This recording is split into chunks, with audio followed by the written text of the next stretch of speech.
Hello दोस्तों, स्वागत है आपका मेरे चैनल हॉरर टेल्स इन हिंदी में। दोस्तों, आपको इस चैनल पर सुनने को मिलती हैं भूत प्रेत पिशाच की सच्ची और डरावनी कहानियाँ। दोस्तों, अगर आपने भी अभी तक इस चैनल को सब्सक्राइब नहीं किया है तो सब्सक्राइब कर लीजिएगा, क्योंकि दोस्तों आपको इस चैनल पर हर एक नई कहानी के साथ डर का एहसास कराया जाता है। तो चलिए और करते हैं एक और नई डरावनी कहानी की शुरुआत। दोस्तों, ये कहानी है मुंबई की। हाँ दोस्तों, मुंबई की। मुंबई में एक टैक्सी ड्राइवर था जिसका नाम था रवि। दोस्तों, उसके साथ एक ऐसी डरावनी और ख़तरनाक घटना घटित होती है जो कि वो अपनी पूरी ज़िंदगी में उस घटना को नहीं भूल पाएगा। तो चलिए और आपको भी बताते हैं कि ऐसा क्या हुआ रवि के साथ जो कि वो आज भी उस घटना के सकमे में डला हुआ है। दोस्तों, मुंबई की तंग गलियों में जहां रात का अंधेरा अक्सर रहस्यमय और भयानक होता है, रवि एक साधारण टैक्सी ड्राइवर था। वह रात में सड़कों पर दौड़ते हुए अपनी टैक्सी चलाता और यात्रियों को उनके मंजिल तक पहुंचाता था। लेकिन एक रात उसकी ज़िंदगी हमेशा के लिए बदल गई। उस रात की शुरुआत बिल्कुल सामान्य थी। रवि ने अपनी टैक्सी को धोया, उसका तेल चेक किया और रात की कमाई की उम्मीद में अपने सफ़र पर निकल पड़ा।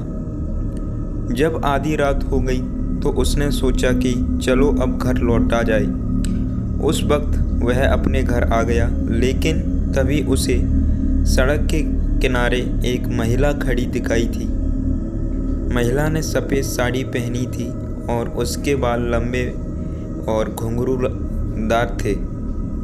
रवि ने गाड़ी रोकी और उसे अंदर आने का इशारा किया। महिला बिना कुछ बोले टैक्सी में बैठ गई। रवि ने पूछा, ओ मैडम जी, आपको कहाँ जाना है मैडम जी? महिला ने धीरे आवाज़ में बोला, मलाड के पास, शमशान घाट के पास।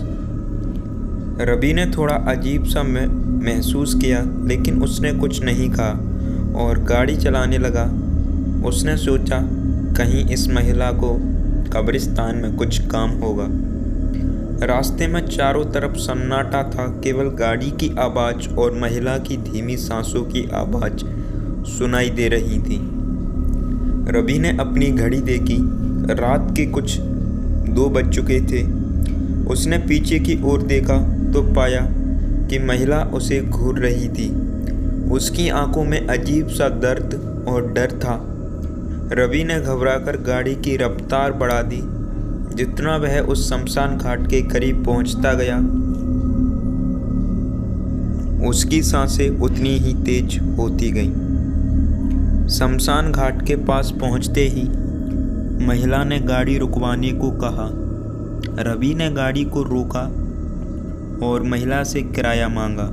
महिला ने अपने पर्स से एक पुराना सिक्का निकाला और रवि की तरफ बढ़ाया। सिक्का देखकर रवि चौंक सा गया। वह सिक्का बहुत पुराना था, जैसे कई साल पुराना हो। रवि ने कहा, ओ मैडम जी, ये क्या दे रही हो? मुझे सिक्का नहीं, पैसे चाहिए, पैसे। महिला ने इस पर कोई जवाब नहीं दिया और उसकी आंखों में देखा और फिर गाड़ी का दरवाज़ा खोलकर बाहर निकल गई। जैसे ही महिला बाहर निकली, मैं भी अपने दरवाजे खोलकर बाहर निकला। दोस्तों, जब मैंने बाहर निकलकर देखा तो मेरी आंखें फटी की फटी रह गईं, क्योंकि कुछ ही चंद सेकंडों में वो महिला अब वहां से गायब हो चुकी थी। रवि के शरीर में सिहरन दौड़ गई। उसने जल्दी से गाड़ी घुमाई और घर की ओर चल दिया, लेकिन रास्ते में उसकी गाड़ी अपने आप चलते चलते बंद हो गई। उसने गाड़ी को स्टार्ट करने की बहुत कोशिश की, लेकिन गाड़ी ने कोई जवाब नहीं दिया। रवि अब बुरी तरह से घबरा चुका था। उसके चारों तरफ घना अंधेरा था और उसे समझ में नहीं आ रहा था कि वे क्या करे। तभी उसे गाड़ी के पास कुछ आहट सुनाई दी। उसने खिड़की से बाहर झांकने की कोशिश की, लेकिन कुछ नहीं दिखाई दिया। अचानक गाड़ी के पिछले दरवाजे की खिड़की पर किसी ने जोर से खटखटाया। रवि के हाथ पैर सुन्न हो गए और उसने धीरे से पीछे की ओर देखा तो वहां पर वही महिला खड़ी दिखी। उसकी आंखें लाल हो चुकी थी और उसका चेहरा पहले से भी ज़्यादा भयानक हो गया था। जैसे ही रवि ने उस महिला की शक्ल को देखा, उसके रोंगटे खड़े हो गए, जैसे उसका शरीर जम सा गया हो। वह तेजी से चिल्लाने लगा और जैसे ही वह चिल्लाया, अचानक वह महिला गायब हो गई और रवि ने अपनी गाड़ी के दरवाज़ा खोलने की कोशिश की, लेकिन दरवाज़ा जाम सा हो चुका था और वह पूरी तरह से फंस चुका था। उसकी आंखों के सामने वही महिला बार बार दिखाई दे रही थी, कभी पीछे की सीट पर और कभी आगे की सीट पर। रवि को समझ नहीं आ रहा था कि वह इस समय क्या करे। कई घंटों बाद जब सुबह हुई तो एक राहगीर ने रवि की गाड़ी को सड़क के किनारे खड़ा देखा। उसने देखा कि रवि ड्राइवर सीट पर बेहोश पड़ा हुआ है और उसने तुरंत पुलिस को सूचना दी।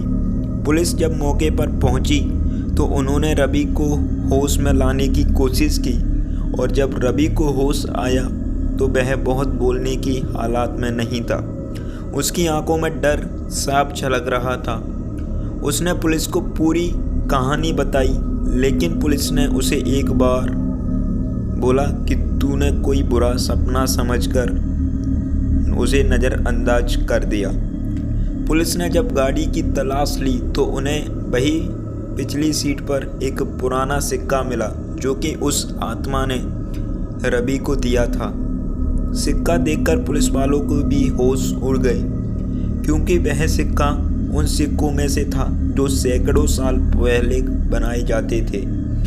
उस घटना के बाद रवि ने कभी रात में टैक्सी चलाने की हिम्मत नहीं की।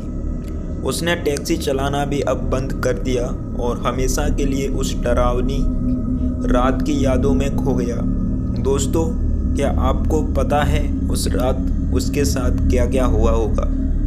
दोस्तों, उसकी अब याददाश्त भी थोड़ी घट सी गई है और वो अब बुरी तरह से उस महिला की शक्ल को देखता जा रहा है, क्योंकि दोस्तों उसे वो महिला ने अपने पूरे कब्जे में कर लिया था और अब वो जो भी देखता है उस महिला को ही अपने पास खड़ा देखता है और वो कहीं पर भी जाता है उसे वही महिला दिखाई देती है। दोस्तों, कई सालों बाद खबर आती है कि रवि ने अपने ही रूम में फांसी लगाकर अपनी आत्महत्या कर ली। इस कहानी से सुनकर कई सारे लोगों के दिल दहल गए। उन्हें नहीं पता था कि रवि के साथ एक ऐसी भी घटना होगी जो कि अपने जीवन से हाथ धो जाएगा। दोस्तों, कहते हैं कि वो महिला जिसने रवि के ऊपर पूरा अपना साया सा बिठा लिया था और रवि अब उसी साये के कहे अनुसार करता था और वही आत्मा अब रवि को भी अपने साथ उस भूतिया हाईवे की तरफ ले गई। और अब बताते हैं कि कई सारे ड्राइवरों को वहाँ पर रवि की आत्मा भी दिखाई देती है। दोस्तों, कैसी लगी आपको कहानी? आई होप आपको अच्छी लगी होगी। तो दोस्तों, मिलते हैं नेक्स्ट वीडियो में। जब तक के लिए जय हिंद, जय भारत।